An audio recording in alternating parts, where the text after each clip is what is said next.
Allô, allô, bonjour, bonjour. Alléluia, alléluia, alléluia, amen. Alléluia, alléluia, alléluia, amen. Alléluia, alléluia, alléluia, amen. Alléluia, alléluia, alléluia, amen. Alléluia, alléluia, alléluia, amen. Alléluia, alléluia, alléluia, amen. Alléluia, alléluia, alléluia, amen. Alléluia, alléluia, alléluia, amen. Alléluia, alléluia. Alléluia, gloire à Jésus. Gloire à Jésus. Gloire à Jésus. Alléluia, amen. Alléluia, gloire à Jésus. Gloire à Jésus. Hey, alléluia. Merci Seigneur en tout cas pour ce moment.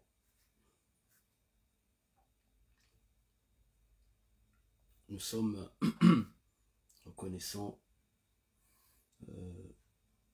envers le Seigneur pour sa bonté, sa miséricorde, tout ce qu'il fait en tout cas dans notre vie. Nous disons merci Seigneur. Amen, Dieu est bon.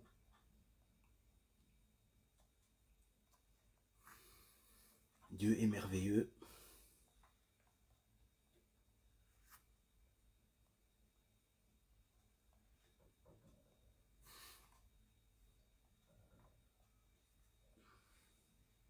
Aujourd'hui, nous allons parler de l'espérance en Jésus-Christ. Amen. Bonjour ma petite sœur Mamie. Ndoudi, que Dieu te bénisse. Encore une fois, sois la bienvenue à notre rendez-vous du dimanche. Content de t'avoir encore. Et donc,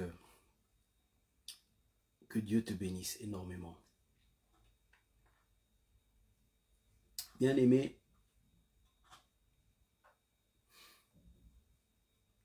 je voulais nous exhorter aujourd'hui. Vous savez, nous allons parler de l'espérance en Christ. Et je voulais commencer par dire, c'est vrai que nous, pour ceux qui sont amis avec moi, avec les membres de la famille, bien sûr, différents membres de la famille, savent que nous venons de perdre notre grand frère en France. Alors aujourd'hui, au lieu de continuer avec notre enseignement, celui que je devais en fait continuer, hein, parce que bon, c'est une série d'enseignements avec le titre Les 4 sphères d'existence, 4 sphères et formes d'existence. Je continuerai plus tard, bien sûr, mais Dieu est fidèle, nous allons continuer. Comme la première série qu'on a eue avec les jours de la création, c'était 7 dimanches, si je me rappelle bien. Mais je n'avais pas prêché tous les 7 dimanches d'affilée en fait. Il y avait quelques pauses et tout. Vous comprenez? Dieu seul sait pourquoi. Alors aujourd'hui, je voulais aussi continuer avec la pause. Je voulais exhorter les bien-aimés qui perdent des êtres chers, n'est-ce pas? En particulier les croyants, parce que vous savez, ceux qui ne croient pas en Jésus-Christ n'ont plus d'espérance, n'ont pas d'espérance. Et la raison pour laquelle justement nous croyons en Dieu, c'est parce que justement Dieu veut nous rappeler que la vie ne s'arrête pas ici. Et d'ailleurs, lorsque Dieu nous a créés, le but, c'était pas qu'on reste là, éternellement ici. N'est-ce pas? Nous sommes ici sur terre pour nous préparer à une vie future, à l'éternité. Et l'éternité est réelle. Vous comprenez? Alors, vous savez, chacun a sa foi, chacun détient une grâce particulière de la part du Seigneur. Alors, j'encourage toujours les gens, bien sûr. Et moi, à chaque fois que je vois une personne partir dans l'éternité, je parle bien des personnes qui ont cru en Jésus-Christ, il y a toujours une joie et il y a toujours ce qu'on appelle dans mon cœur un excitement, comme on dit en anglais, excitement en français, bon, je ne sais pas comment vraiment traduire, il y a une joie en fait, une joie pour la personne. Et lorsque je sais que cette personne est entrée dans la gloire, je me dis, oh Seigneur, ton temps viendra aussi. Gédéon, ton temps viendra. Pour la famille, bon, c'est Freddy. Ton temps viendra, Freddy. Et je m'imagine toujours à leur place. Ah, en ce moment, ils doivent être peut-être devant le trône. Où on est allé lui montrer l'endroit où il va habiter, sa maison, la maison que Jésus a préparée pour lui. Vous comprenez? Et pour certains, malheureusement, ce sont des rêveries, mais pour moi, c'est une réalité. Pour un vrai chrétien qui est éveillé spirituellement, ces choses sont des réalités. Et même d'ailleurs, vous savez, dans l'église aujourd'hui, les chrétiens ne croient plus en l'éternité. Les chrétiens ne croient plus en l'éternité. Les chrétiens ne croient plus à la résurrection des morts. Et là, d'ailleurs, la raison pour laquelle Jésus est ressuscité, déjà, premièrement, pour nous montrer, c'est vrai, qu'il a vaincu la mort, qu'il a vaincu le péché, qui nous conduisait bien sûr à la mort, le péché qui nous conduit à la mort, Jésus l'a vaincu. Et il est ressuscité pour nous. Tous ceux qui meurent sans Christ ressuscitent, mais avec leur péché. Mais ceux qui meurt en Christ, ressuscite sans péché, comme Jésus-Christ. La Bible dit, il est ressuscité sans péché. Il est mort sur la croix avec le péché. Quel péché? Mon péché, ton péché. Et il est ressuscité sans péché. C'est-à-dire, il a vaincu le péché pour nous. Et il y a deux Adams. Il y a le premier Adam, celui dont nous sommes issus selon la chair, et le dernier Adam qui est Jésus-Christ, selon dont nous sommes issus, duquel nous sommes issus, selon l'esprit. Parce que lorsque tu crois en Jésus-Christ, la résurrection s'opère premièrement dans ton esprit. Ton esprit revient à la vie. Et c'est là que tu prends conscience des réalités spirituelles. C'est là que tu prends conscience de l'éternité. C'est là que tu prends conscience du jugement éternel, de la vie éternelle. C'est là que tu prends conscience de la réalité de Dieu. C'est là que tu arrives maintenant, tu prends conscience de la réalité ou de la véracité de la parole de Dieu, ou de l'autorité de la parole de Dieu. Tout le monde ne croit pas que la Bible, c'est la parole de Dieu. Beaucoup dans le monde pensent que la Bible a été écrite par les hommes. Non. La Bible a été écrite par Dieu. Je vous donne un exemple tout simple. Lorsque un PDG, par exemple, souvent d'ailleurs les PDG, lorsqu'ils écrivent, ils ont des secrétaires, n'est-ce pas? Une secrétaire ou un secrétaire. Lorsque le PDG lui dit, ok, lui dicte, un PDG lui dicte, lui dit, écoute, je veux que tu envoies par exemple une note à telle société où nous allons préparer ce que nous allons dire à notre réunion, par exemple, et il dicte la secrétaire ce qu'il veut, ce qu'il voudra dire à la réunion. Il dit, ok, dis ça, ça, ça, écris ça, ça, ça. Et la secrétaire écrit. Maintenant, qui a écrit la lettre ou la note? La secrétaire ou le PDG? Le PDG a dicté, la secrétaire a pris note. Et c'est comme ça que la Bible a été écrite. Dieu a parlé et les prophètes ont pris note. Et c'est pourquoi nous avons la Bible. Et la Bible, si vous lisez la Bible, tous les prophètes qui ont écrit la Bible d'ailleurs, c'est pas un livre. C'est 66 livres qui ont été écrits à des époques différentes. Tous les auteurs de la Bible n'ont pas existé à la même époque. La Bible n'a pas été écrite par les prêtres catholiques. Non. La Bible est un ensemble de 66 livres dont les auteurs n'ont pas existé à la même époque. C'est un livre bien sûr qui a été rassemblé, mais tel qu'il a été rassemblé, si on doit l'étaler en plusieurs années, c'est un livre qui a été écrit, je sais pas, donne un exemple, plus de 2000 ans. Plus de 2000 ans.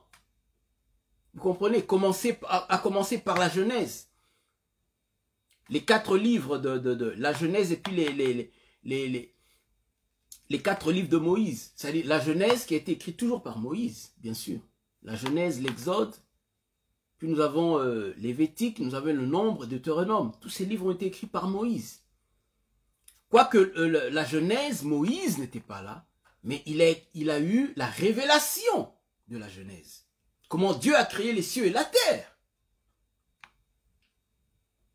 Vous comprenez? Alors, aujourd'hui, même beaucoup de chrétiens ne croient même pas que la Bible, c'est la parole de Dieu. Alléluia. Notre foi n'est pas basée sur les choses de cette vie. Alors, nous allons voir l'espérance en Christ. Alors, je vais parler un peu, moi personnellement, sur notre Yaya, notre grand frère qui est mort et tout. Ce que j'ai reçu du Seigneur, c'est que le Seigneur m'a dit là-dessus, c'est que j'ai la paix à son sujet. Pourquoi? C'est parce que il connaissait Jésus-Christ. Il ne priait peut-être pas comme moi, parce que vous savez, pour aller au ciel, c'est croire en Jésus-Christ. Hein, c'est pas prier comme ou être, je sais pas moi, zélé, connaître la parole comme certains connaissent, être pasteur, être docteur, être prophète, tout ce que vous voulez, apôtre. Non, aller au ciel, c'est croire en Jésus-Christ. Se repentir de ses péchés et croire, espérer en Jésus-Christ, espérer au sacrifice de Christ. Christ est mort sur la croix pour tes péchés, afin que tu obtiennes le pardon de tous tes péchés. Et il est ressuscité pour ta justification, pour notre justification. C'est notre espérance. Alors, ici l'apôtre Paul, dans le livre que nous allons lire, le premier livre, dans 1 Thessaloniciens 4, 13 à 18.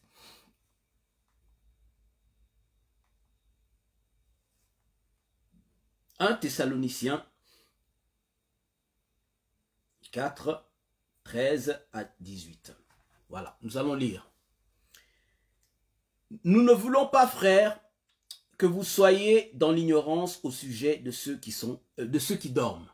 D'ailleurs, l'apôtre Paul les appelle ceux qui dorment. Il ne dit pas ceux qui sont morts, ceux qui dorment. Pourquoi ceux qui dorment? Parce qu'ils vont se réveiller. Il dit, afin que vous ne vous affligiez pas comme les autres qui n'ont point d'espérance. Ça, c'est l'exhortation de l'apôtre Paul. Afin que vous ne vous affligiez pas comme les autres qui n'ont pas d'espérance. Ceux qui sont en Christ ont de l'espérance.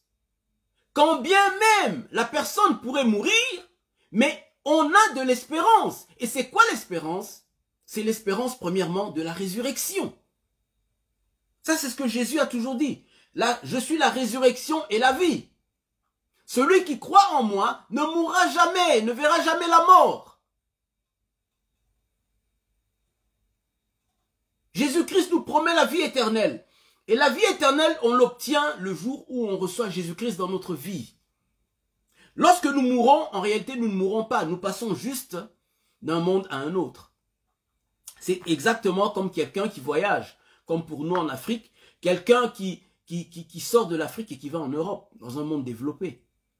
On ne voit plus, c'est vrai. On ne parle plus avec lui. Aujourd'hui, c'est vrai, il y a les téléphones, mais dans l'éternité, on ne communique plus avec eux. Mais croyez-moi, eux nous voient. Je pense que j'avais parlé de ces choses-là. Si vous lisez dans Hébreu, je pense dans Hébreu 12, n'est-ce pas, où on parle des témoins. Nous sommes environnés d'une nuée de témoins. Et c'est qui les témoins? Ce sont tous les chrétiens. Tous les chrétiens qui sont passés avant nous. Eux nous voient. Ils voient notre vie. Je me rappelle d'une prophétesse à qui Dieu a montré, lorsque c'est ton anniversaire, si tu avais perdu un frère, si tu avais perdu une sœur, si tu avais perdu une mère, un parent, un oncle, un ami, le jour de ton anniversaire, ils viennent te visiter. Pas comme ça, mais il y a un endroit où Dieu permet qu'il te voie, et il te voit pas loin, c'est juste à la hauteur du plafond de ta maison. Ils te voient aussi près. Et ils entendent tout. Ils te voient exactement.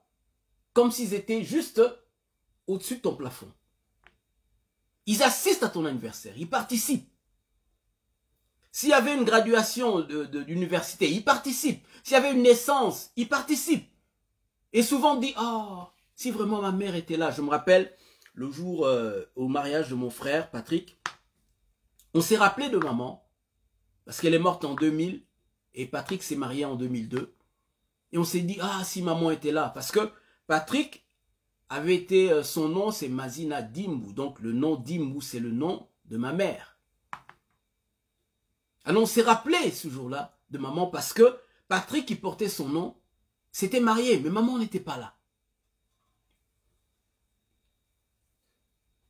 Alors vous savez, mon expérience avec les membres de ma famille que j'ai perdus, là je parle de mon expérience en tant que chrétien, parce que avant que je sois chrétien, bon, c'était différent, mais en tant que chrétien, la première personne en tout cas dont je me rappelle, c'est vrai que c'était maman.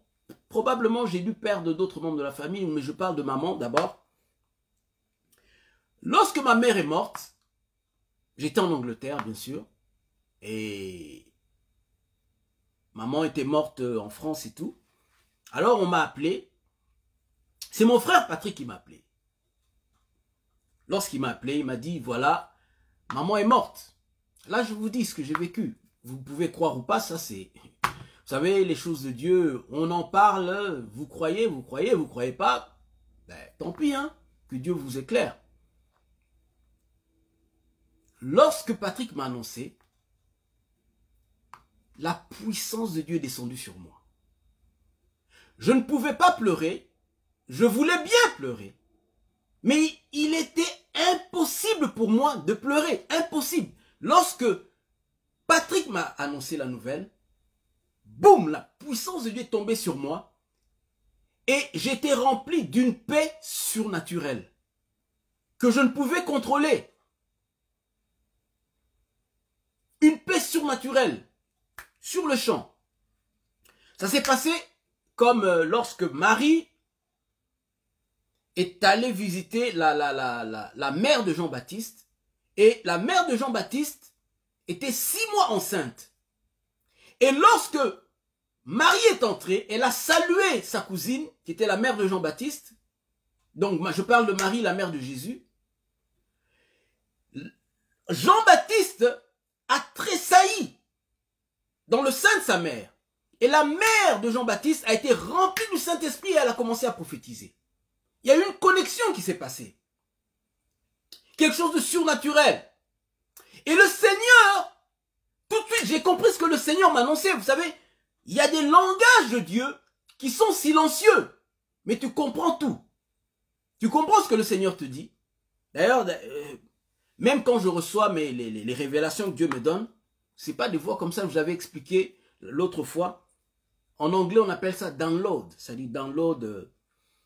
En français, c'est téléchargement. Dieu télécharge des révélations dans mon esprit et je prends note. C'est pas une voix que j'entends. Gédéon, tu sais. Non. C'est, il me donne, boum, ça descend et je prends note. Et parfois, ça peut aller jusqu'à 6 pages comme la dernière fois où j'écris. Et je dois maintenant arranger pour que ce soit, je les mette dans une dans une forme qui pourra être comprise par le peuple de Dieu. Ok? Et j'espère toujours que ce que je prêche, parce que les gens comprennent, hein, parce que je prêche les choses que Dieu me donne par révélation. Et moi, bizarrement, pour moi c'est naturel, je comprends ce que je... Of course, bien entendu, Dieu m'explique. C'est pas que je comprends comme ça d'emblée, non. Dieu m'explique ce que je reçois. Parfois, dès que ça vient, donc l'explication vient en même temps. Et dans mon esprit, j'ai toujours l'impression que lorsque je vais en parler, les gens vont comprendre. Mais souvent, les gens ne comprennent pas. Et je me pose des questions, qu'est-ce qui arrive? C'est pour dire que les révélations de Dieu sont comprises par l'esprit. C'est pas par l'intellect, c'est par l'esprit. Voilà. Alors, je parlais de maman. Et là, une paix surnaturelle a rempli mon âme. Je ne pouvais pas contrôler et je ne pouvais pas pleurer. Impossible. C'était une paix. Ça venait, une paix qui n'était pas naturelle, bien sûr. Je n'en ai pas parlé parce que je me disais, si j'en parle, qu'est-ce que les membres de la famille vont penser de moi? Et quelques années plus tard, je ne savais pas que j'étais pas le seul en plus. Hein. Patrick aussi, ça s'est passé de la même manière. Il a ressenti la même chose quand il a reçu la nouvelle. Alors, Patrick, un jour, quelques années plus tard, je ne me rappelle plus, il en a parlé. Et c'est là où j'ai eu le courage aussi de parler. J'ai dit, écoute, regarde, ce que tu as vécu, en fait, c'est ce que j'ai vécu. Et on a compris. Moi, j'avais compris de toute façon. Mais je ne savais pas, bon, comment les autres allaient prendre la chose. Mais Patrick aussi avait reçu le même message. Qu'est-ce que le Seigneur voulait nous dire? Tout simplement, c'est de ne pas pleurer. Parce que là où la personne est partie, la personne est dans la joie. C'est vrai, il arrive que nous pleurons à cause de ce que cette personne va nous manquer, c'est vrai. Mais la personne est dans la joie. Et Dieu nous demande, à nous qui sommes restés, de nous préparer. Parce que notre tour viendra. La personne a terminé sa course. Mais toi, tu as encore ta course. Tu dois terminer aussi la tienne. Vous comprenez? C'est ça. Il dit, nous ne voulons pas, frères, que vous soyez dans l'ignorance au sujet de ceux qui dorment, non ceux qui sont morts, afin que vous ne vous affligiez pas comme les autres qui n'ont point d'espérance. Si ton père est mort en Christ, sache que tu as de l'espérance de le revoir. Toi, prépare-toi seulement, car tu le reverras. Ça, c'est ce que le Seigneur dit. Et c'est ça notre foi en Christ. Quand Dieu a créé la famille, c'était pour que la famille demeure éternellement famille. Mais pour que cela s'accomplisse, il faut que toute la famille croie en Christ. Et lorsque tu vas au ciel, tu vas rencontrer non seulement les membres de ta famille que tu connaissais sur terre, mais aussi ceux des générations passées que tu n'avais jamais vus. Qui sont peut-être tes grands-parents, tes arrière-grands-parents, tes arrière-arrière-grands-parents, arrière-arrière-arrière, arrière-arrière-arrière-oncles, les tantes. Oui! Et tous, ils vous attendent là-bas. Si nous pensons qu'ici la famille est grande, crois-moi, là-bas la famille est plus grande encore. Bien sûr, pour tous ceux qui auront cru en Jésus-Christ, ils seront au ciel. Vous comprenez? Et c'est ça, notre espérance en Christ. Nous croyons en Jésus-Christ, pas seulement pour cette vie, quoique nous avons de grandes choses aussi sur la terre lorsque nous sommes en Christ, mais c'est l'éternité. L'objectif, c'est l'éternité. C'est pourquoi il faut faire de tous tes efforts, de prier pour tes bien-aimés, frères et sœurs, qui ne sont pas en Christ, afin qu'ils croient en Jésus-Christ, car Dieu écoutera tes prières. Dieu écoutera tes prières. Alors,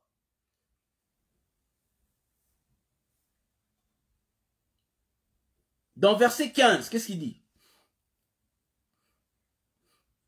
D'abord 14, il dit, car si nous croyons que Jésus est mort et qu'il est ressuscité, croyons aussi que Dieu ramènera par Jésus-Christ et avec lui ceux qui sont morts.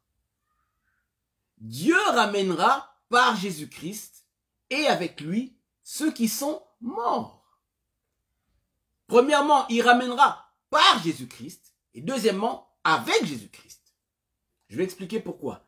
Par Jésus-Christ, parce que c'est à cause de lui que nous ressuscitons dans la justice. Il y a d'autres qui vont ressusciter dans l'injustice. Ce sera la résurrection selon Adam. Mais nous ressusciterons par Jésus-Christ. Et deux, avec lui, parce que Jésus-Christ est ressuscité comme premier fruit. Donc on appelle prémisse. Et c'est quoi le premier fruit? C'est le fruit qui apparaît avant la récolte, qui annonce la qualité de la récolte qui vient. Et Jésus-Christ était prémisse de la résurrection, qui annonçait la qualité de la grande récolte qui arrivait. Et le genre de récolte.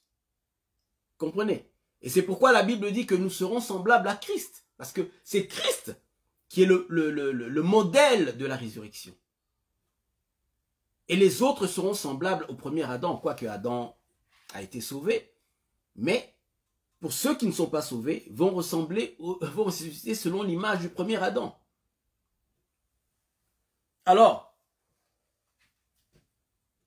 il dit, voici en effet, verset 15, ce que nous vous déclarons d'après la parole du Seigneur. Nous les vivants restés pour l'avènement du Seigneur, nous ne devancerons pas ceux qui sont morts. On parle de l'avènement, c'est-à-dire le retour du Christ.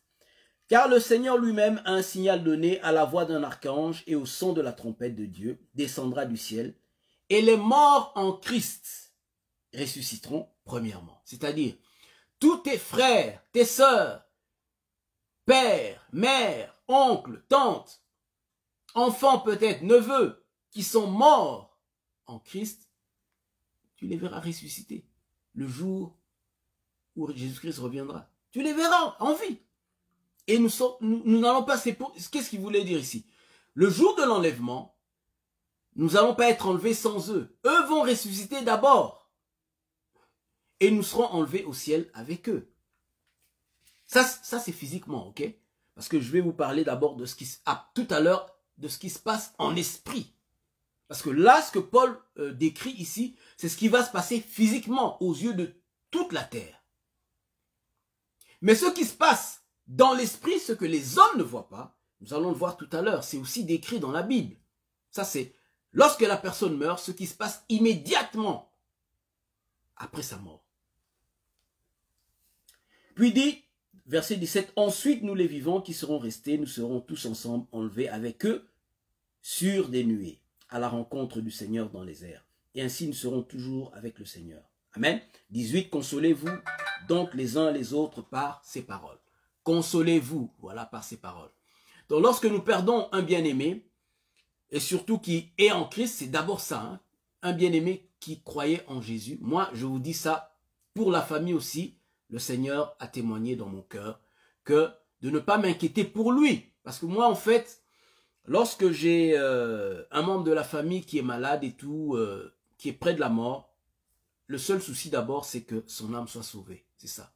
La guérison aussi, bien sûr, parce que moi, je prêche toujours la guérison, je prêche la résurrection, mais je prêche aussi la vie éternelle. Parce que le plus important, c'est que son âme soit sauvée. Je sais que Dieu ressuscite les morts, ressuscite les morts, je sais que Dieu guérit les malades. Mais premièrement, il sauve l'âme. Parce qu'il peut guérir la personne, mais la personne mourra un jour encore. Et si la personne n'avait jamais cru en Jésus-Christ, vous comprenez, cette guérison n'aura servi à rien. Ce qui est important, c'est vrai, ça sert à quelque chose, bien sûr, pour nous les bien-aimés, frères et sœurs, et les enfants, la femme et tout. Parce que nous avons toujours besoin de notre frère, et les enfants ont toujours besoin de leur père. Ça, c'est une réalité. Mais nous devons savoir que nous passerons. Nous ne sommes pas ici éternellement. Chacun à son tour. Alors, nous allons voir le jugement. La Bible dit que nous sommes appelés à vivre combien? Une seule fois. Pour ceux qui croient en la réincarnation, ça n'existe pas. Ok? Après quoi vient le jugement. Vous comprenez? Après quoi vient... Après quoi vient le jugement?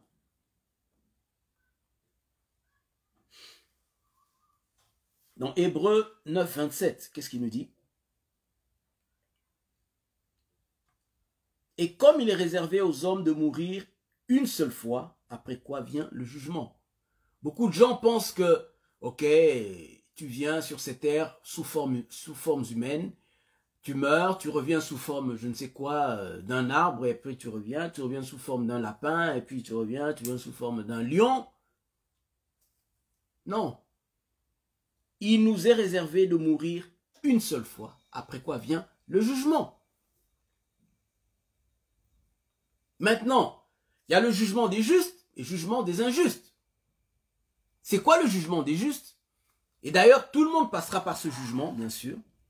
Ce jugement, c'est que lorsque tu meurs, il y a ce qu'on appelle, en anglais, on appelle ça live review. Live review, c'est-à-dire, on passe ta vie en revue. Ta vie, on passe ta vie en revue. Depuis ta naissance jusqu'au jour où tu meurs. C'est quoi passer ta vie en revue? On te montre une vidéo de ta vie, depuis ta naissance jusqu'à ce jour-là où tu meurs. Toutes les actions bonnes et mauvaises que tu as faites, que tu as accomplies sur la terre. Et l'action la plus grande d'ailleurs, c'est que le jour où tu as accepté Christ, on te montre toutes ces choses-là. Et comment tu t'es conduit après ta conversion. Maintenant, la décision sera prise si tu seras accepté au ciel ou pas. C'est ça, la review. Tout le monde passe par là. Les chrétiens et les non-chrétiens. Les non-chrétiens, bien sûr, pour ceux qui sont sauvés, on leur montrera, ça c'est par rapport à la récompense. Voilà, tu as fait ça, tu as fait ça, tu as fait ça. Donc tu mérites telle récompense. Mais pour ceux qui ne sont pas sauvés, on leur dit, voilà, tu as ça, ça, ça, ça, ça te condamne. Et tu n'as pas accepté Jésus, tes péchés qui devaient être pardonnés ne pourront pas être pardonnés parce que tu n'as pas accepté Jésus, qui était le seul chemin pour toi pour obtenir le pardon de tes péchés. Et après cette revue de ta vie, on te donne la direction où tu dois partir. Bien sûr, si tu n'as pas accepté Jésus, ça sera l'enfer. Vous comprenez? Et là, dans Luc 16, 19 à 25, on parle de ça, Luc 16.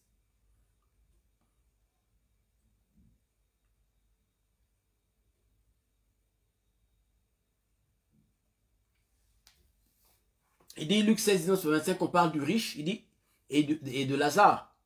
Il y avait un homme riche qui était vêtu de pourpre et de fin lin, et qui chaque jour menait joyeuse et brillante vie.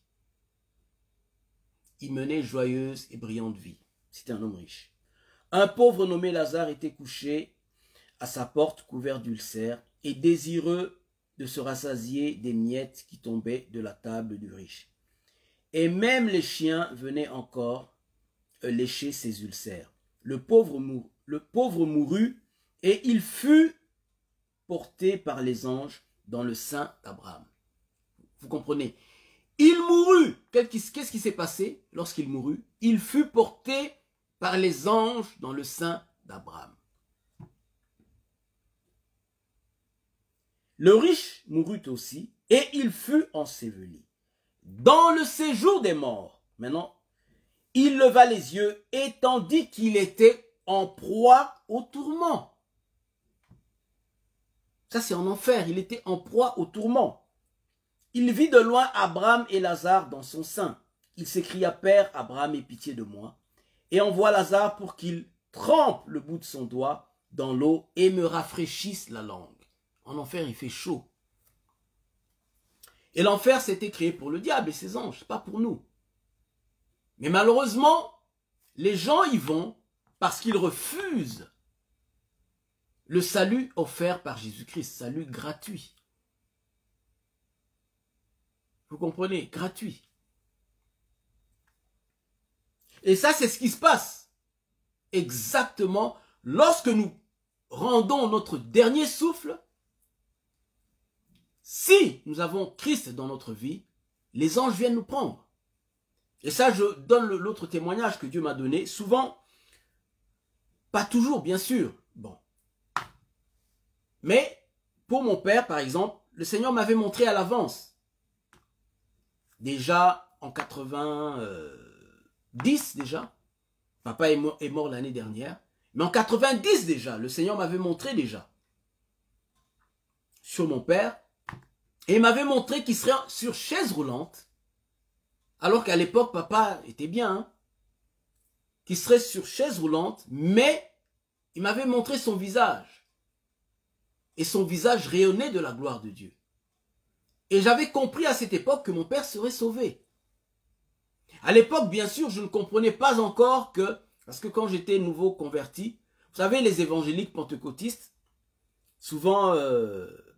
Aujourd'hui, on a grandi, on comprend que les chrétiens, c'est pas seulement les évangélistes et les pentecôtistes, non. Le christianisme, c'est les évangélistes, les pentecôtistes, les méthodistes, les catholiques, les protestants et tous les autres groupes chrétiens. Ce sont des chrétiens. Aussi longtemps qu'ils ont Jésus comme centre du salut, ce sont des chrétiens. Même s'il y a d'autres erreurs, ils ont Jésus. Vous savez, quand on a commencé en tant que pentecôtiste, tous les catholiques vont en enfer. Non. Ou tous les protestants vont en enfer. Non. Non. Ils ont Jésus-Christ comme centre. Quoi qu'il y a quelques erreurs de côté, mais ils ont Christ. Alors, c'était mon inquiétude. Je me disais, mais mon père, mes parents, hein, tout ça. Et c'est là que le Seigneur me montrait maintenant. Pour que je ne m'inquiète pas. Mon papa est protestant. Vous comprenez? Et il y avait des hérésies aussi de notre côté, parce qu'on se disait, ok, pentecôtistes, c'est seulement eux qui ont la vérité. Non. Le salut, c'est par la foi en Jésus-Christ. C'est ça qu'on doit comprendre. Et Dieu m'avait montré déjà en 90, mon père qui rayonnait de la gloire de Dieu, mais il était sous chaise roulante. Et vers la fin de sa vie, il a commencé à être sur chaise roulante. C'était ça. Et je continue toujours à prier, bien sûr. Et c'est là un jour que je vois le Seigneur qui me montre, il devait rendre son dernier souffle. Et il est allé s'asseoir sur une chaise.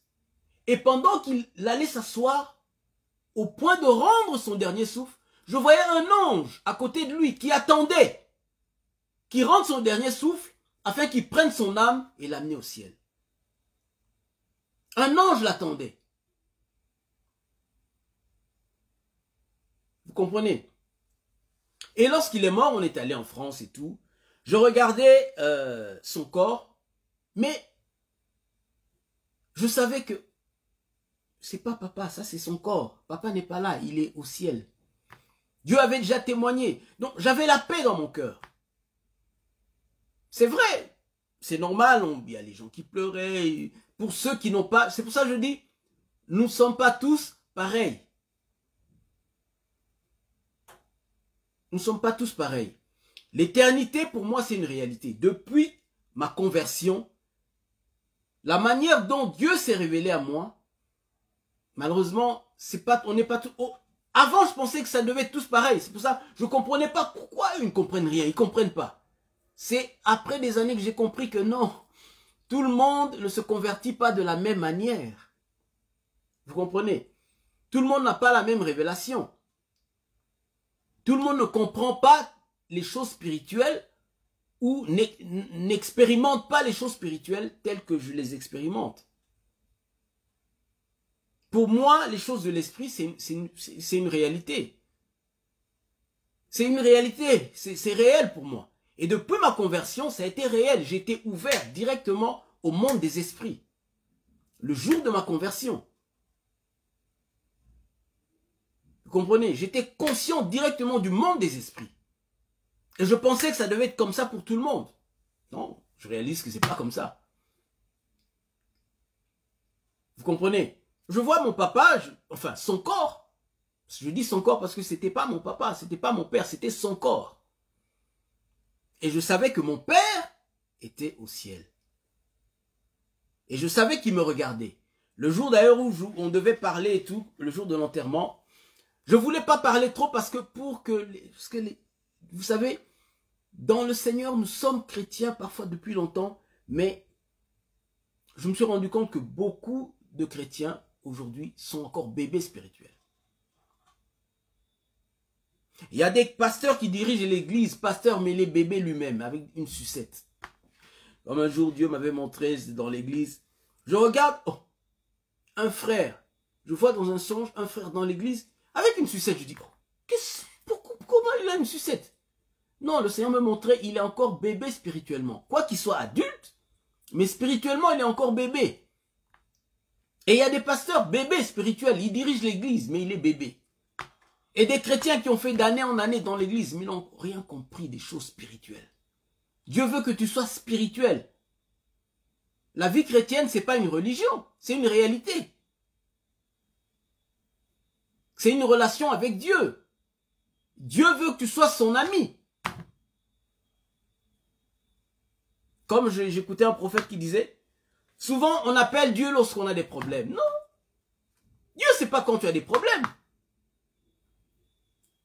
Pour ceux qui sont mariés, est-ce que tu vas voir ton mari seulement quand tu as des problèmes? Non, c'est une relation. Dieu veut que tu sois son ami de tous les jours. Que tu aies avec lui une relation réelle, tangible. Oui, tangible. Et dans ces derniers temps, Dieu veut se révéler encore plus à travers son Église. À son Église d'abord et à travers son Église. Donc se révéler au monde à travers son Église. Mais avant, il veut se révéler à toi. Il veut avoir une relation beaucoup plus profonde. Un genre de relation que tu n'as jamais expérimenté de ta vie.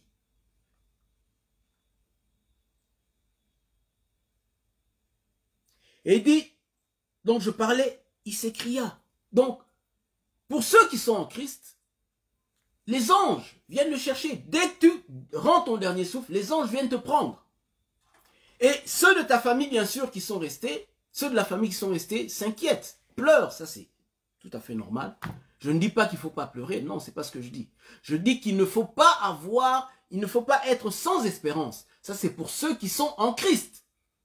Comprendre que notre frère, notre sœur, notre mère, notre fils est dans l'éternité avec Dieu. Et si on lui demandait de revenir sur terre, il dira non. Il t'aime bien, il t'aime beaucoup, mais il dira non. Parce qu'il voudra rester avec Dieu. Parce que là où il est, comme on dit en anglais, far better than here. Traduire, il est mieux qu'ici. Et c'est traduire littéralement. Il est heureux là-bas. Beaucoup plus heureux qu'il n'était ici. Mais ça ne veut pas dire qu'il ne t'aime pas. Il t'aime toujours. Et il t'aime d'ailleurs beaucoup plus encore. Parce que là, il est parfait. L'amour de Dieu coule dans sa vie. Donc il t'aime encore beaucoup plus. Mais il préférait rester auprès de Dieu. Si on lui demandait de revenir. Alors,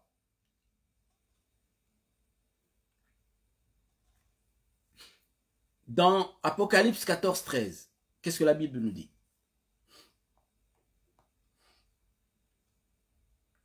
Apocalypse 14, 13. Il dit, et j'entendis du ciel une voix qui disait, écris heureux dès à présent les morts qui meurent dans le Seigneur. Oui, dit l'Esprit, afin qu'ils se reposent de leurs travaux, car leurs œuvres les suivent. Heureux dès à présent les morts qui meurent dans le Seigneur. Donc, ceux qui meurent dans la foi, avec la foi en Jésus-Christ. Ils sont heureux, la Bible dit. Alors que nous ici, nous pleurons, la Bible dit qu'ils sont heureux. Ils sont heureux, ceux qui meurent en Jésus-Christ. Leurs œuvres les suivent. On a parlé tout à l'heure, c'est ça. Le jugement, ils vont passer au jugement. C'est-à-dire, ils auront a live review, c'est-à-dire leur vie sera passée en revue. C'est ça. On leur montrera, depuis leur naissance jusqu'au jour où ils sont morts, les bonnes œuvres qu'ils ont accomplies. C'est ça. Leurs œuvres les suivent. Et ce jugement, c'est que ils seront récompensés par rapport aux bonnes œuvres sur la terre, qu'ils ont accomplies sur la terre. C'est pourquoi ne t'arrête pas de faire du bien. Même aux personnes qui t'ont fait du tort. Fais du bien. Pardonne à ceux qui t'ont fait du mal. Fais du bien même à ceux qui t'ont fait du tort. C'est ce que Jésus d'ailleurs nous a enseigné dans le sermon sur la montagne. Avec les béatitudes, tout ce qui vient après les béatitudes. Faire du bien à ceux qui nous persécutent. Prions pour ceux qui nous persécutent. Ce qui n'est pas facile, il faut demander la grâce de Dieu. Pardonner. Lorsque nous faisons ces choses, ce sont de bonnes œuvres dont la récompense nous attend dans l'éternité. Et la récompense sera une récompense éternelle. Ces œuvres que tu fais, le bien que tu fais ici, pourra paraître petit à tes yeux, mais son impact sera un impact éternel. L'amour que tu démontres à ton prochain sur la terre, quelle que soit la personne, qu'il soit blanc, qu'il soit noir, qu'il soit indien, peu importe, démontre l'amour de Dieu, le bien que tu fais à ces personnes aura un impact éternel.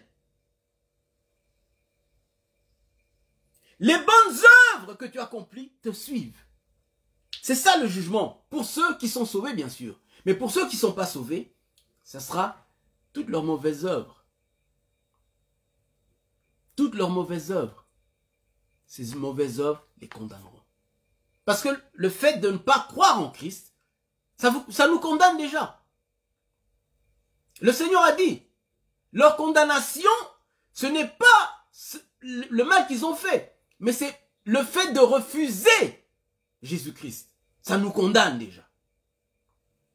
Parce que sans Christ, nous sommes déjà condamnés. Qui que tu sois, si tu n'as pas Christ, tu vis déjà sous la condamnation. Quelle que soit ta religion, si tu n'as pas Christ, tu vis sous la condamnation.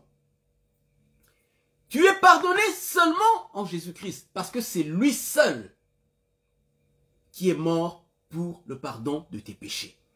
C'est pourquoi la Bible dit, il y a un seul nom qui nous a été donné sous le soleil, par lequel nous pouvons être sauvés. Un seul nom nous a été donné, c'est le nom de Jésus.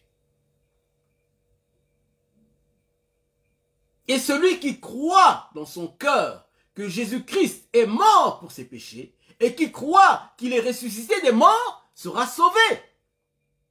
Si tu crois que Jésus est mort et qu'il est ressuscité, et tu confesses de ta bouche ce que tu crois, tu seras sauvé. C'est ce que la Bible nous dit.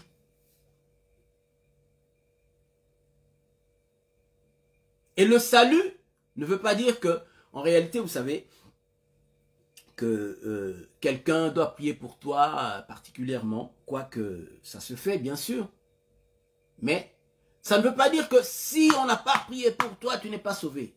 On n'a pas prié pour moi. Non, personne n'a prié pour moi. J'ai reçu Jésus-Christ.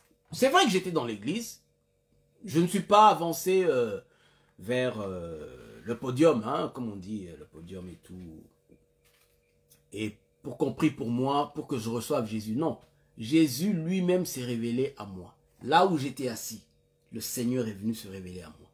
J'ai été baptisé du Saint-Esprit. D'ailleurs, c'est le baptême de l'Esprit qui m'a amené à la conversion. Vous comprenez ça?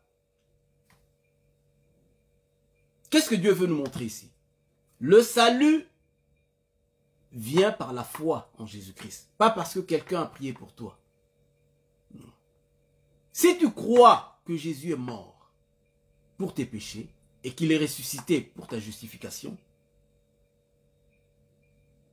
et tu confesses de ta bouche le Seigneur Jésus, tu confesses ce que tu crois dans ton cœur, tu seras sauvé.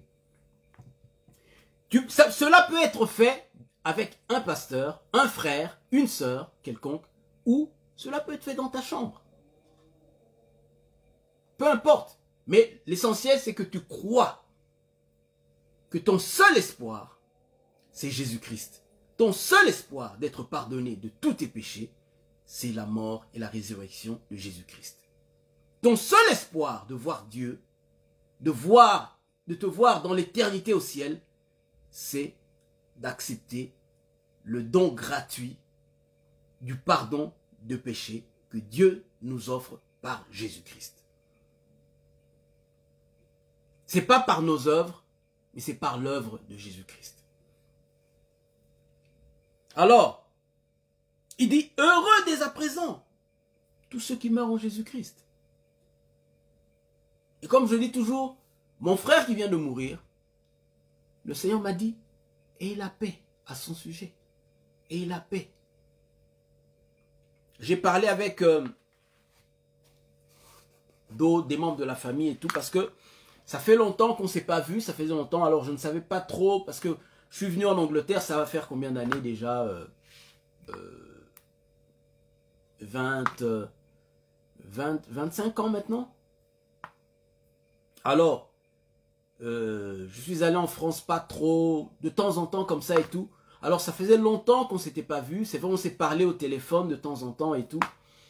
Mais ça faisait un bon bout de temps qu'on ne s'était pas vu, donc je ne connaissais pas trop sa foi et tout. Mais le Seigneur m'a convaincu. C'est pourquoi j'en parle, sinon je n'en aurais pas parlé, ok? C'est pour rassurer aussi les membres de la famille. Et aussi rassurer les frères et sœurs qui perdent les membres de leur famille. Vous comprenez, j'ai parlé de l'expérience que j'ai eue avec ma mère, l'expérience que j'ai eue avec mon père, et là maintenant mon frère. Et je me rappelle d'une histoire, j'en ai parlé aussi. Il y a une dame que j'ai rencontrée une seule fois. Mais je connaissais le mari, je connaissais ses enfants, je connais ses enfants, elle habite en Angleterre et tout. Le jour où cette dame est morte, elle est morte en France, je ne savais pas parce que c'est une personne que j'ai vue une seule fois comme ça, il y a longtemps en tout cas, plus de 15 ans. Elle était venue en Angleterre, tout ça, et puis elle est repartie, bon, parce qu'elle ne vit pas ici. Et le Seigneur m'a montré le jour de sa mort. C'est une personne qui était païenne, qui ne connaissait pas Dieu. Quoique son mari connaissait Dieu, ses enfants connaissaient Dieu. Parce que ces enfants, je les ai encadrés à un moment de leur vie. Mais la maman, je ne connaissais pas la maman. Okay? Et le jour où leur mère est morte, le Seigneur me révèle. Le même jour, la nuit où elle est morte, c'est la nuit où le Seigneur vient me révéler. Mais je ne savais pas que c'était elle. Ok? Et le Seigneur révèle comment elle est morte.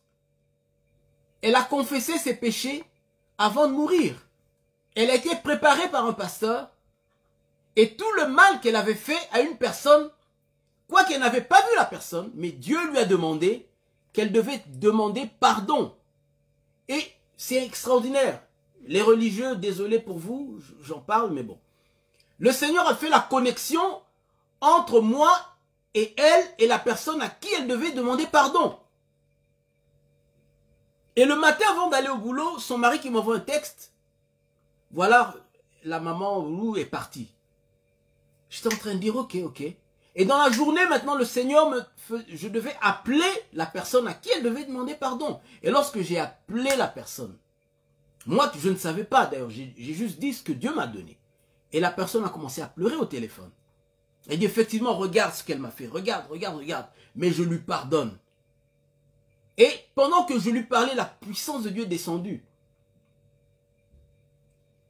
Et c'était la condition pour que la personne soit acceptée. Quoiqu'elle était déjà acceptée, elle avait demandé pardon, mais par intermédiaire. Et j'étais l'intermédiaire.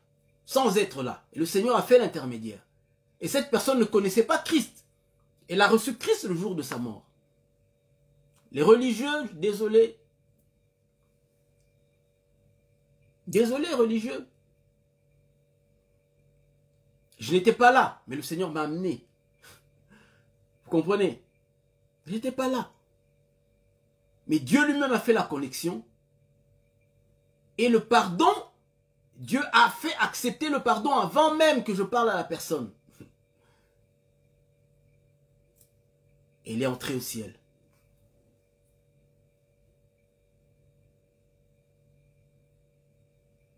Vous comprenez? Ça, c'est juste une parenthèse. Ça arrive comme ça. C'est pas que ça arrive souvent, mais ça, c'est arrivé dans cette situation-là. Et je parlais à ces filles, écoutez, votre maman est au ciel. Maintenant, vous, préparez-vous, c'est votre tour. Si nous croyons en Jésus-Christ, ce n'est pas seulement pour cette vie. C'est pour vivre avec nos bien-aimés, nos frères, nos sœurs, nos parents, nos mères, nos pères, nos oncles, nos tantes, nos enfants, pour qu'on vive éternellement avec lui. Dieu veut que la famille demeure. Tel que nous sommes ici, il veut qu'on soit là-bas aussi dans l'éternité, ensemble. Et il ne veut qu'aucun des membres de nos familles soit perdu. Vous comprenez? Il ne veut pas que tu sois, ah, je suis au ciel. Oh, mais oh, ma soeur aurait pu être avec moi. C'est vrai qu'au ciel, tu auras le souci juste pour quelques temps peut-être. Mais après, le souci partira. Parce que dans la présence de Dieu, il n'y a pas de tristesse. Mais en entrant, certainement, tu te diras, j'aurais pu faire quelque chose pour son salut. J'aurais pu prier pour elle, afin qu'elle soit sauvée. Ou j'aurais pu prier pour lui, afin qu'il soit sauvé. La volonté de Dieu, c'est que toute la famille soit sauvée. Toute ta famille, je dis bien.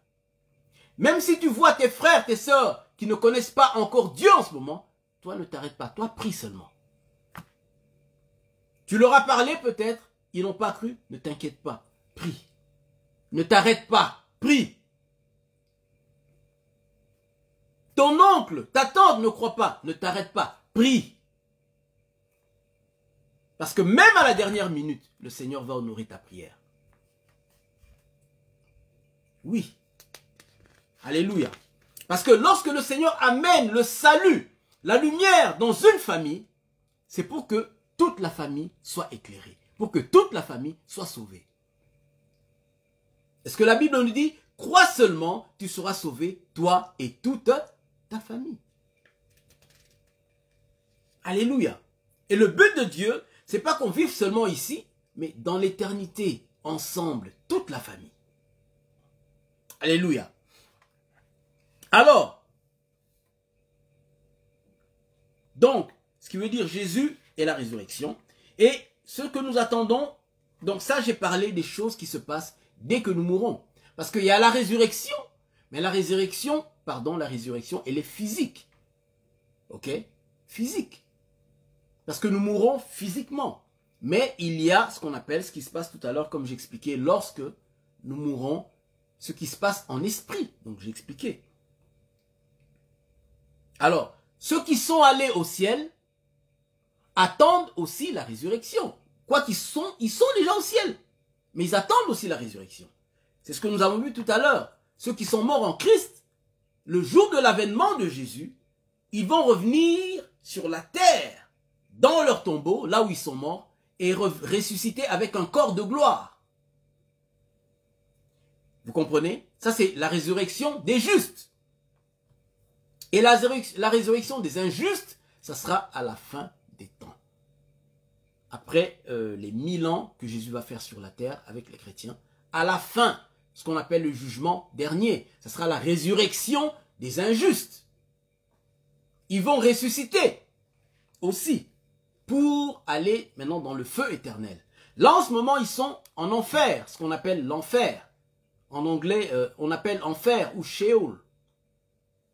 Vous comprenez? En anglais, c'est hell. Mais hell, c'est l'endroit spirituel, là où les gens vont. C'est ça l'enfer. Hell en anglais. Mais la géhenne, c'est le feu éternel, là où les gens vont physiquement. Physiquement. Si vous lisez dans toutes les versions bibliques, vous verrez d'autres versions lorsqu'ils disent, ils parlent de l'enfer ou Sheol, c'est écrit enfer ou Sheol ou Hell. dépendant de la langue. C'est ça. Parce que souvent les gens disent que l'enfer n'a pas encore été ouvert. Non, l'enfer existe déjà. Ce qui n'a pas été ouvert, c'est la géhenne. La géhenne, ce qu'on appelle le feu éternel. La géhenne, c'est ça qui n'a pas été ouvert. C'est là où les gens iront après le jugement dernier. Mais le jugement commence déjà lorsque la personne meurt, lorsqu'elle n'a pas Christ en elle. Ça, c'est en esprit. On a vu tout à l'heure que dans Luc 16, 19 à 25, où l'histoire de Lazare et du mauvais riche. Lazare est allé dans le sein d'Abraham, qui est le paradis. Et l'autre est allé en enfer. Et je voulais préciser que le paradis à l'époque, les gens qui sont dans le paradis et ceux qui étaient en enfer pouvaient se voir à l'époque parce que Jésus n'était pas encore ressuscité. Ok? Parce que ceux qui étaient dans le paradis étaient des prisonniers. C'est pourquoi la Bible dit que Jésus a arraché les clés du séjour des morts. Pourquoi? Parce que ceux qui étaient Abraham et tous les saints étaient où? Dans le séjour des morts. Mais c'était dans le paradis qui existait à l'époque, dans le séjour des morts.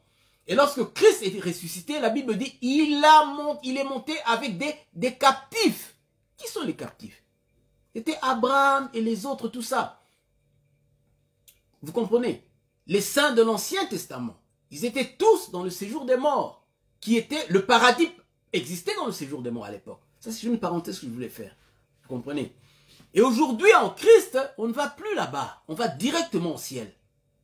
Pourquoi? Parce que le paradis est au ciel. Vous comprenez? Parce que Jésus est déjà ressuscité. On ne va plus dans un lieu d'attente où on attend. Non, on va directement au ciel. Jésus est déjà ressuscité. Vous comprenez? Alors, donc, la résurrection des justes et des injustes, un autre verset, dans Actes 24, 15.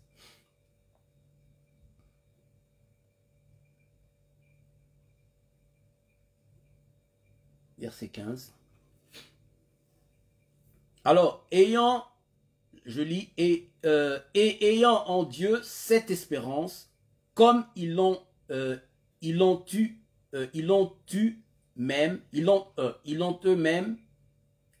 eux-mêmes, qu'il y aura une résurrection des justes et des injustes. C'est ça. Il y aura une résurrection des justes et des injustes. La résurrection des justes, c'est le jour de l'avènement du Seigneur. Ce que nous, on appelle l'enlèvement. C'est ça, la résurrection des justes. Ce jour-là. Le jour de l'enlèvement, il y aura résurrection des justes. Ceux qui sont morts en Christ vont ressusciter. Et les vivants qui seront là seront transformés. Vous comprenez? Ça, c'est la résurrection des justes. Mais la résurrection des injustes, ça sera à la fin des temps. Le jour du jugement dernier. Ok? Daniel aussi en a parlé. Daniel 12. Daniel 12, verset 2. Il dit, plusieurs de ceux qui dorment dans la poussière de la terre se réveilleront. Les uns pour la vie éternelle et les autres pour l'opprobre, pour la honte éternelle. Vous comprenez? C'est ça. Mais ça se passe à deux époques différentes. La résurrection des justes, premièrement, le jour de l'enlèvement, et la résurrection des injustes, 1000 ans plus tard, le jour du jugement dernier. Alors, 1 Corinthiens 15, 12, je vais finir là. Bon, je vais quand même lire Apocalypse 20, 11 à 15, parce que j'aimerais quand même, comme disent les Anglais, « Everything you say should be backed by scripture ». C'est-à-dire, tout ce que je dis doit être appuyé par les Écritures. Voilà, donc, Apocalypse 20, 11 à 15. Puis je vis un grand trône blanc et celui qui était assis dessus. La terre et le ciel s'enfuirent devant sa face et il ne fut plus trouvé de place pour eux. Et je vis les morts les grands et les petits qui se tenaient devant le trône. Des livres furent ouverts, et un autre livre fut ouvert, celui qui est le livre de vie. Et les morts furent jugés selon leurs œuvres, d'après ce qui était écrit dans ces livres. Tout ce que tu fais sur la terre est écrit dans un livre. Toute ta vie, c'est écrit.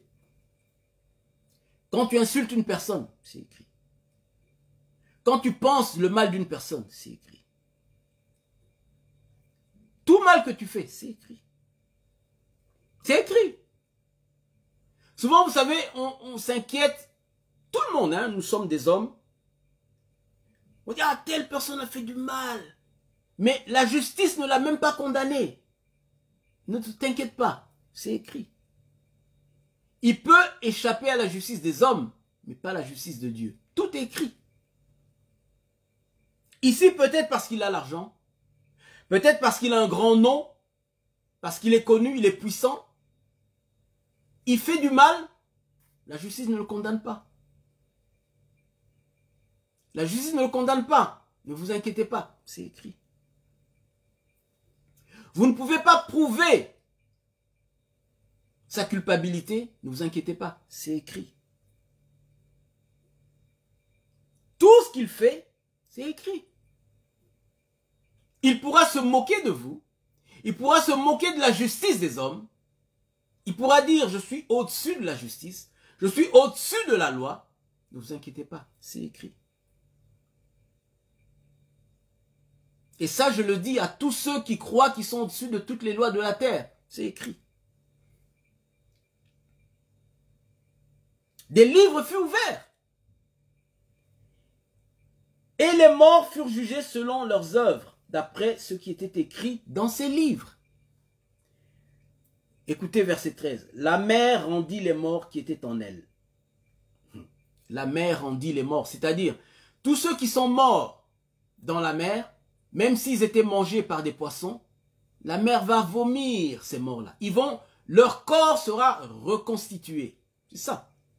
Il dit, la mort et le séjour des morts rendit les morts qui étaient en eux. Bon, là je vais lire d'autres versions pour que vous compreniez. Quand je parlais de l'enfer et tout.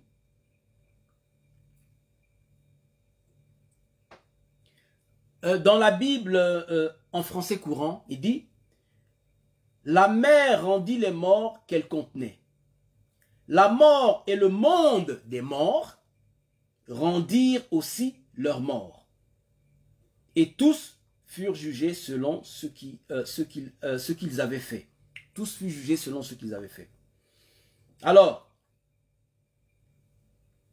dans d'autres versions, par exemple une version anglaise, Amplify Bible, and the sea gave up the dead who were in it. Donc, la mer rendit les morts qui étaient en elle.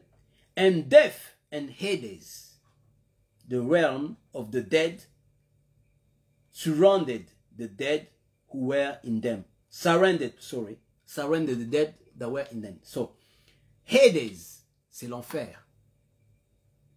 Ok? Version... je vais lire une autre version.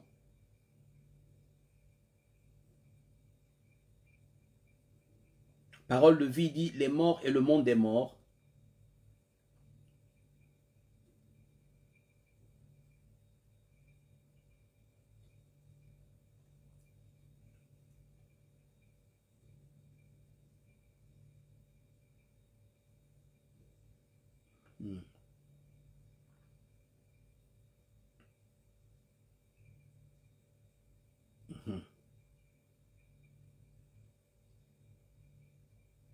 Toujours. Par exemple, dans Easy Version, il dit, the sea brought up all the dead people who were in it. C'est la mer rendit tous les morts qui étaient en elle. Death and the dead people, place called Hades, brought up all the dead. Hades, donc comme j'expliquais tout à l'heure, c'est l'enfer. Hein? En français, ce mot-là, ils disent, je pense que c'est Hades, je pense quelque chose comme ça. Tu vois, Hades, ou Hades, c'est autrement appelé aussi enfer. Alors, toujours entre Death and Hades gave up the dead who were in them. Ok? Ok.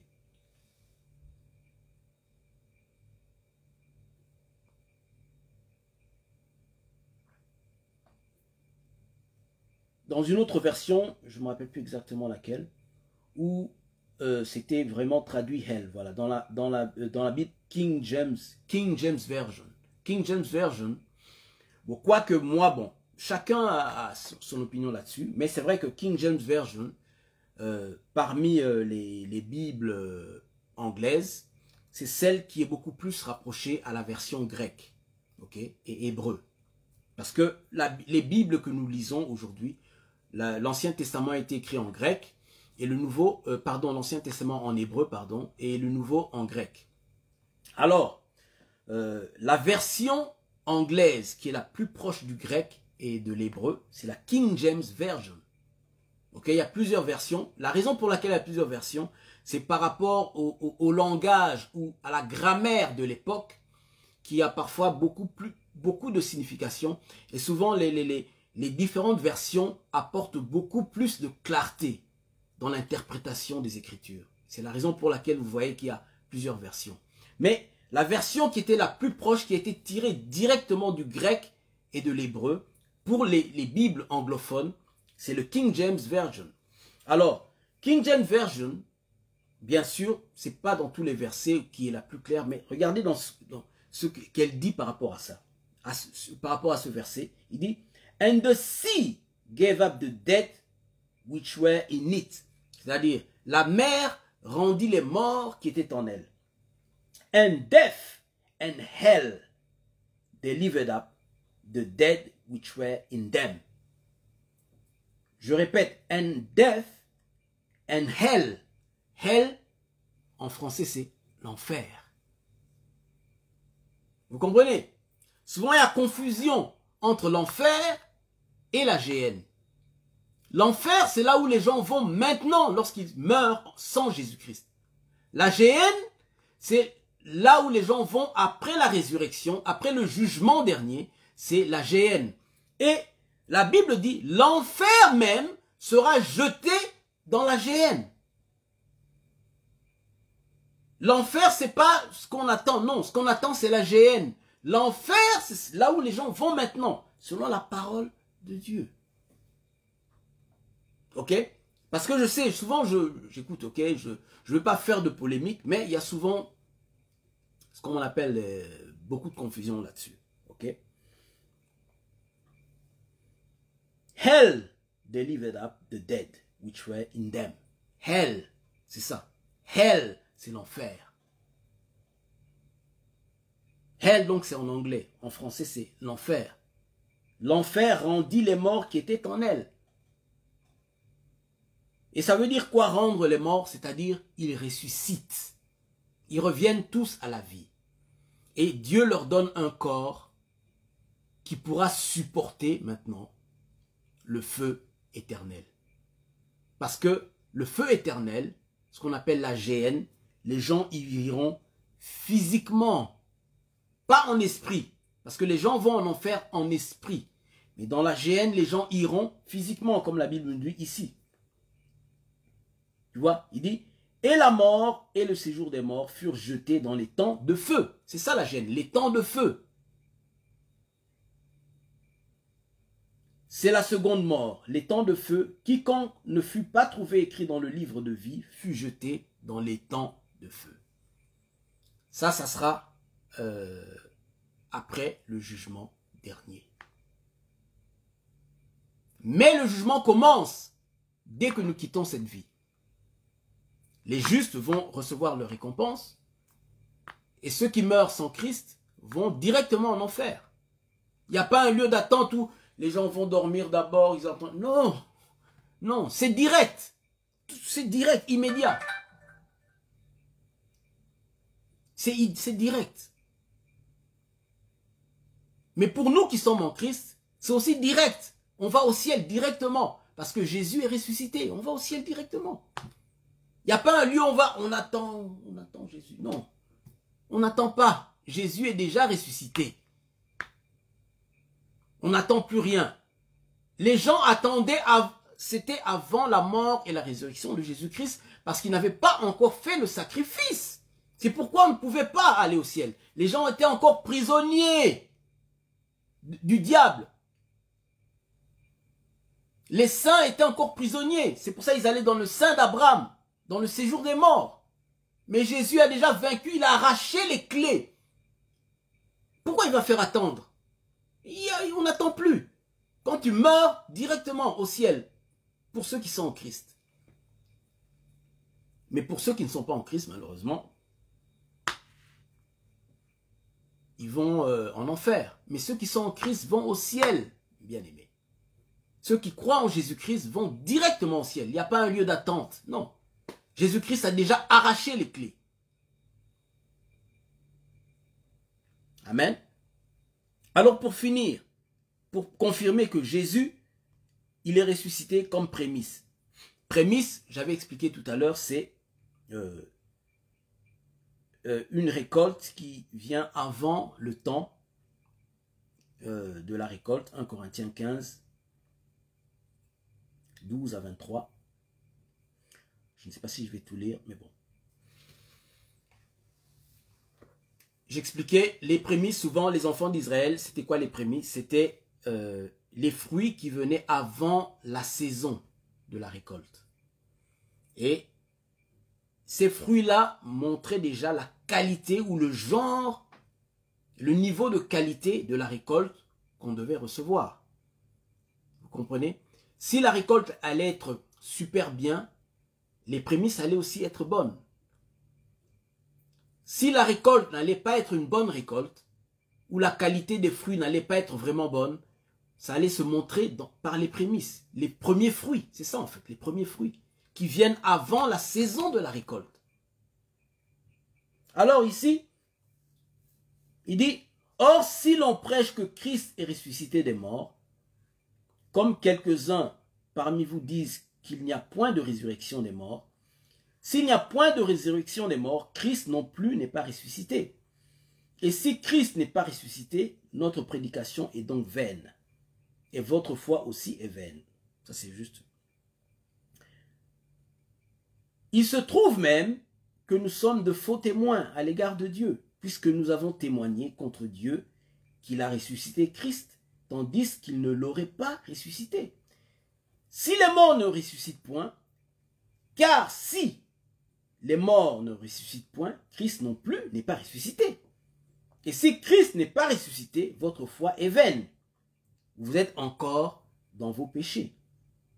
Et par conséquent, aussi, ceux qui sont morts en Christ sont perdus. Si c'est dans cette vie seulement que nous espérons en Christ, nous sommes les plus malheureux de tous les hommes. Donc comme j'ai dit tout à l'heure, nous espérons pas en Christ seulement dans cette vie, non. Mais maintenant, Christ est ressuscité des morts. Il est les prémices de ceux qui sont morts. Ça c'est verset 20. Mais maintenant, Christ est ressuscité des morts. Il est les prémices de ceux qui sont morts. Amen. Nous allons nous arrêter là. On peut aller jusqu'au verset 25. Aller un peu plus loin. Car puisque la mort est venue par un homme, donc par Adam, c'est aussi par un homme qu'est venue la résurrection. La résurrection des morts est venue par Christ. Comprenez un peu.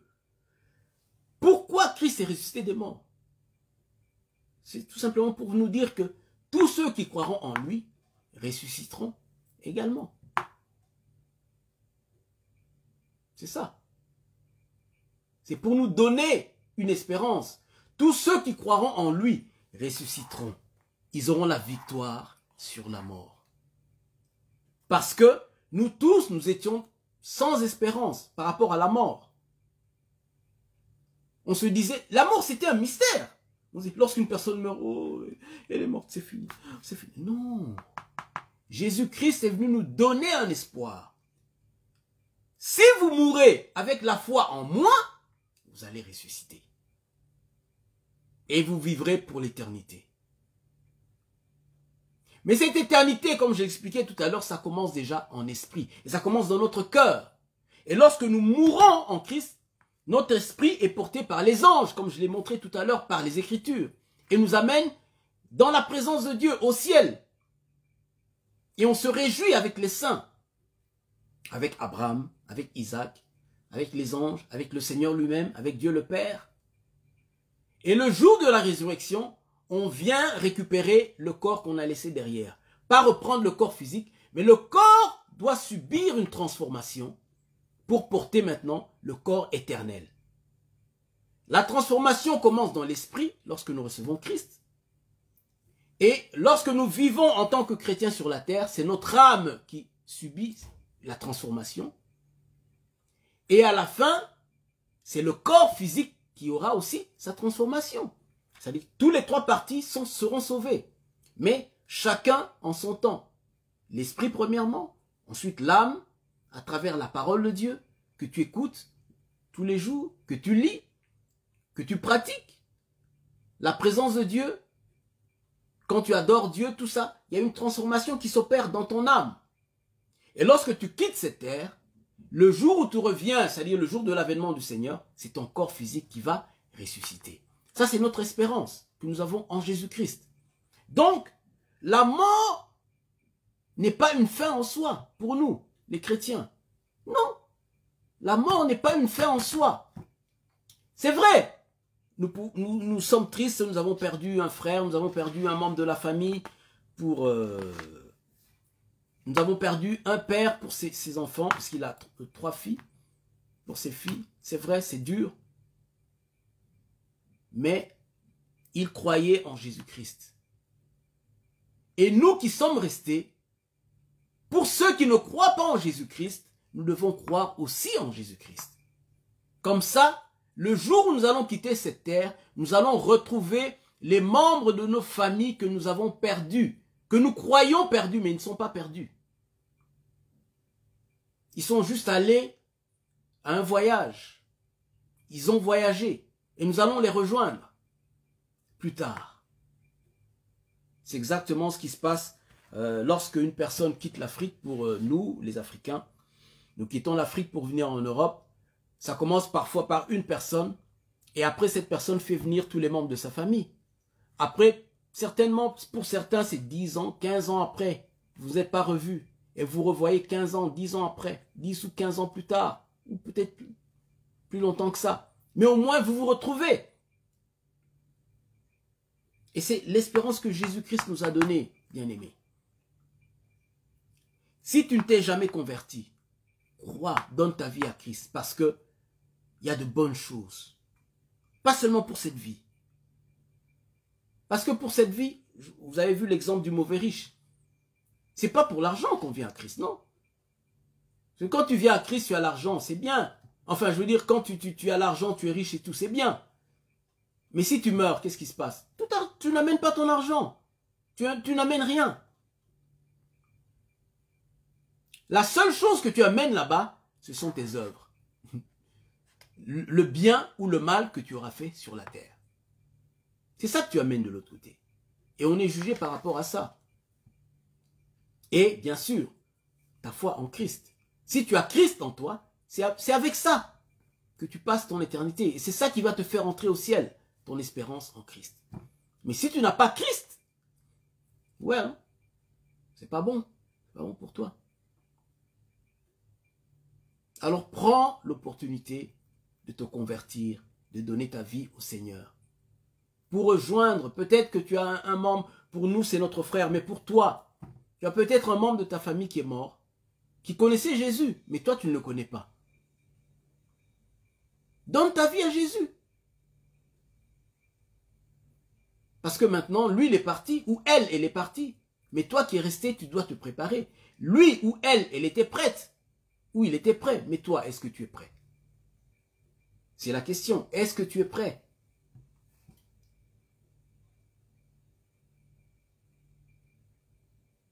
Amen. Voilà. Nous allons prier. Tu pries avec moi. Pour tous ceux qui veulent recevoir Jésus dans leur vie, tu vas prier, tu fais cette prière avec moi. Amen.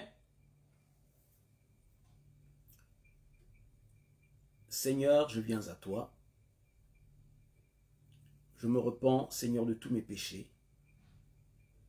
Je me repens, Seigneur, de toutes mes iniquités. Je te prie, Seigneur, de me pardonner. Je mets, Seigneur, mon espérance en toi, dans le sacrifice que tu as fait sur la croix pour moi. Je crois, Seigneur, que tu es mort pour mes péchés, afin que j'obtienne le pardon de mes péchés. Je crois, Seigneur, que tu es ressuscité des morts, afin que j'obtienne la justification. Je ne suis pas justifié par mes œuvres, je ne suis pas justifié par tout le bien que je fais, mais je suis justifié par ta mort et ta résurrection, par le sacrifice que tu as fait pour moi sur la croix, et par ta résurrection d'entre les morts. Je crois, Seigneur, en cela, et je mets mon espérance en cela, Seigneur. Je viens à toi, je m'abandonne à toi, et je t'accepte dans ma vie comme mon Seigneur et mon Sauveur personnel. Jésus, sauve-moi. Jésus, sauve-moi. Jésus, je t'abandonne ma vie. Je t'abandonne mon âme. Je te donne mon cœur. Merci Seigneur Jésus pour tout ce que tu as fait pour moi. Merci Seigneur Jésus d'avoir pris sur toi le jugement de tous mes péchés, la condamnation pour tous mes péchés. Merci Seigneur Jésus. Maintenant je suis libre. Maintenant je suis pardonné. Maintenant je suis justifié. Merci Seigneur Jésus.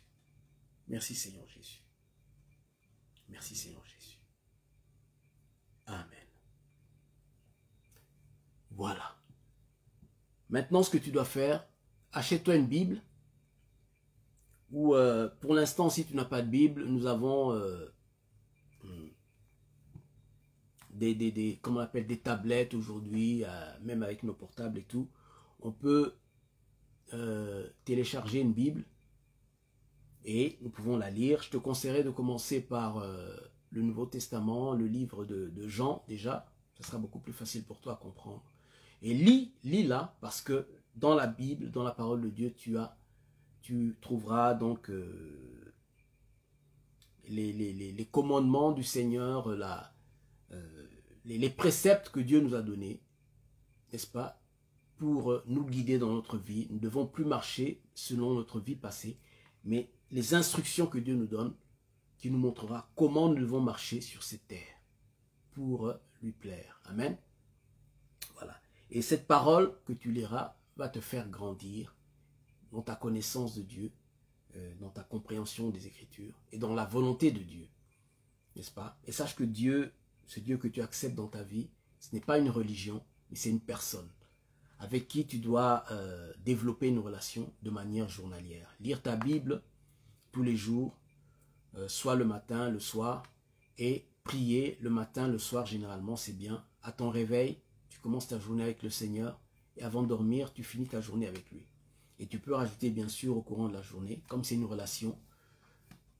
Dès que tu as le temps, dans la journée, tu as un petit temps, prends le temps vraiment de chercher la face du Seigneur. Amen. Et je te conseillerais, bien sûr, de suivre les enseignements. J'ai des vidéos d'ailleurs sur YouTube, sur Facebook et tout. Il y a beaucoup d'enseignements qui peuvent t'aider à faire grandir ta foi dans le Seigneur. Et il y a beaucoup d'autres vidéos sur YouTube d'ailleurs, d'autres pasteurs, tout ça, qui prêchent la parole de Dieu, que tu devrais suivre, qui vont t'aider et te faire avancer dans la connaissance de Dieu. Amen. Voilà, que Dieu te bénisse. Encore une fois, merci pour tous ceux qui ont visionné. Merci à ma petite sœur Mamie, qui est fidèle au rendez-vous. Vraiment que Dieu te bénisse, que sa grâce soit abondante sur ta vie. Et que le Seigneur bénisse tous les autres qui ont suivi, qui ont suivi maintenant, dont je n'ai pas vu les noms, et qui vont suivre plus tard. Que la grâce de Dieu soit avec vous. Voilà. Et donc, je vous dis au revoir pour maintenant et à dimanche prochain, Dieu voulant. Bye bye.